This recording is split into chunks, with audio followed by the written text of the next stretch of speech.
kita boleh seperti itu? Ya kita sudah nyebut ilah hadrati.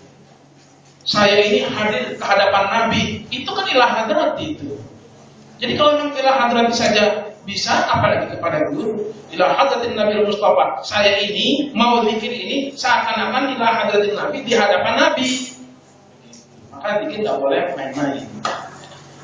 Bukan zikir namanya kalau hati tidak hadir. Man kana dzakirallah azza wa jalla biqalbihi fahuwa dzakir. Siapa yang zikir, hatinya zikir, maka dia disebut az-zakir. Tetapi orang yang tidak seperti itu, wa man lam yadhkurhu biqalbihi falaysa bidzakir. Kalau orang mulutnya zikir tapi hatinya tidak ingat, maka falaysa bidzakir. Dia bukan orang yang zikir. Jadi bonus-bonus yang ada di awal itu bukan hanya sekedar promo, ya, syarat dan ketentuannya berlaku. Laisa ala ahli la ilaha illallah wahsyatun fi quburihim wala fi nusyurihim. Orang yang zikir itu, ahli la ilaha illallah itu tidak ada yang menakut-nakuti saat di kuburan nanti. Syarat dan ketentuan berlaku. Lah iya, kalau zikirnya zikir dengan qalbunya begitu kan. Makanya maksud saya bukan berarti kita, Anda berarti belum ikhwan begitu. Tetapi kita mantapkan kualitas kita. Sudah pernah lihat dong pakai zikir atau belum? Digaya dengan jajan. Sudah pernah zikir pakai jajan atau belum? Ya. Ya, sebaiknya dengan. Yuk sekarang kita bicara tantangan zikir apa itu? Apa saja tantangan seseorang dalam zikir? Awasi godaan setan dalam hati seperti was-was dan apapun yang menghalangi ingat kepada Allah. Hati-hati, saat zikir kadang-kadang was-was terjadi. Maaf ya, ini terjadi. Apalagi kalau bapak dan ibu memfokuskan diri khalwat untuk zikir, itu kadang-kadang ada aja cobaannya ada aja. Itu yang menjadikan was-was. Wal yahdharil muridun, sebaiknya para murid itu berhati-hati, mewaspadai min dasaisis syaitan, dari tahu nggak desis. Kalau kucing berbunyi sebut apa? Meong. Kalau ayam?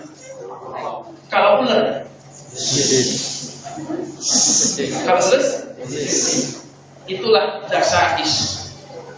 Dasais itu berasal dari kata dasa, tapi begitu ada kata-kata dasana, artinya adalah desisan ular. Jadi dasais syaitan itu seperti desisan setan, seperti ular. Makanya bahasa Indonesia menggunakan kata desis, padahal kata asalnya adalah dasa. Dasa bisa berarti kotor, bisa berarti mendesis, gitu ya. Setan itu akan mendesis,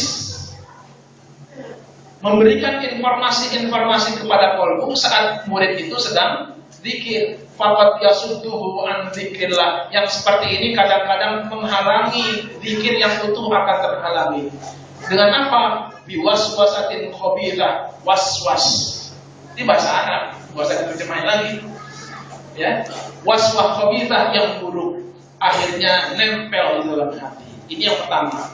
Yang pertama yang harus diantisipasi adalah desisan setan. Yang harus diwaspadai kedua adalah zikir di lisan saja, tidak di hati.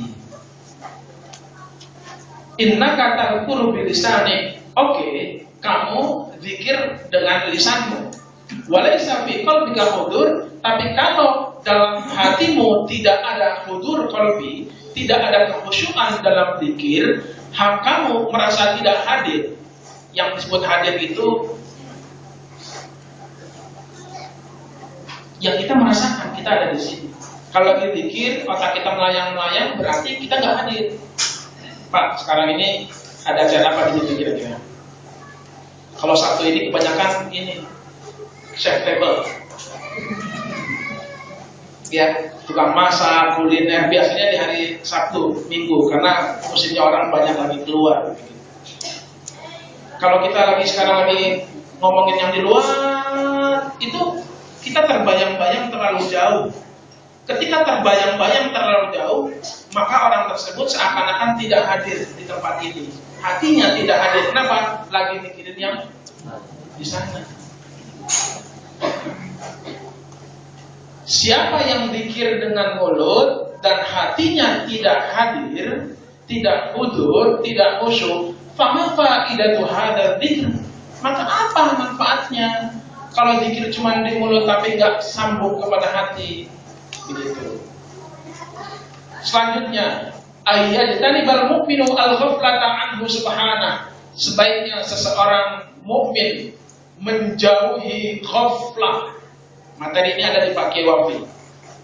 Ayyajtanibal mu'minul al-ghaflata anhu subhanahu. Sebaiknya menjauhi ghaflah. Li'annal ghaflata, karena sifat lalai, tujri'uhu 'alal maksiyat, menggiring seseorang itu berani untuk melakukan maksiat. Wal dzikru yu'awinuhu 'ala tarkiha, dan zikir membantunya untuk melepaskan, menjauhkannya. Maka jangan ghaflah. Zikir jangan ghaflah. Bagaimana kalau orang zikir tapi tetap ghaflah? Apakah kemudian keluar dari TIN? Apakah keluar dari tarekat aja lah? Kalau begitulah, saya nggak zikirnya nggak mantep kayak begitu. Dikatakan wal ya'lamil muridun, hendaklah murid itu mengetahui annal ghaflata 'anil dzikri syarrun minal ghaflah fihi. Tetaplah berzikir meskipun dengan hati yang lalai. Nggak apa-apa. Ya, meskipun hati kita nggak bisa khusyuk, jalankan saja zikir. Karena meninggalkan zikir lebih buruk daripada zikir dengan hati yang ada. Kemudian selanjutnya, singgungan para sahabat di dalam kitab Miftahus Sudur. Bagaimana sih bisa lisan mengucap la ilaha illallah sedangkan dalam hatimu begitu banyak Tuhan? Jadi lebih ke dalam ya, lebih banyak ke dalam. Wush, ini rokok nih. Maklumat mursyid. Ini saya tambahkan dengan maklumat mursyid ya. Ini nggak ada di dalam kitab Miftahus Sudur, tapi saya ambil dari kumpulan maklumat. Mohon diperhatikan. Maklumat para sahabat dalam rangka meningkatkan ketertiban melaksanakan amaliyah taqiyah. Abah telah berkali-kali menerbitkan maklumat, antara lain maklumat tahun 1976. Intinya, apabila berzikir secara berjamaah harus tartil. Jangan tergesa-gesa.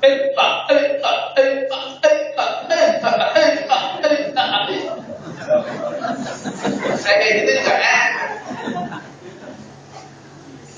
kayak di ronggeng nih.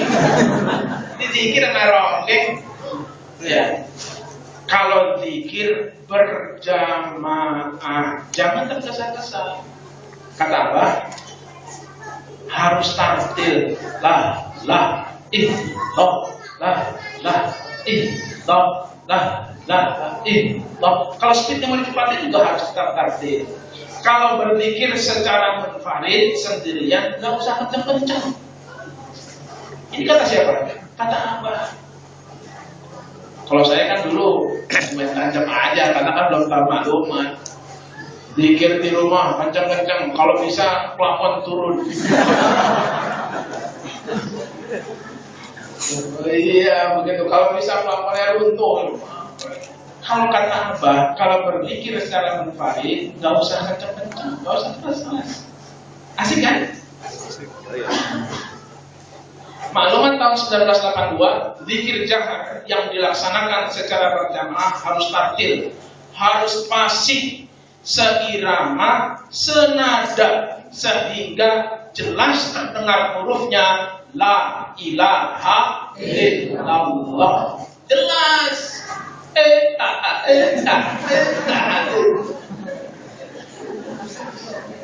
Iya.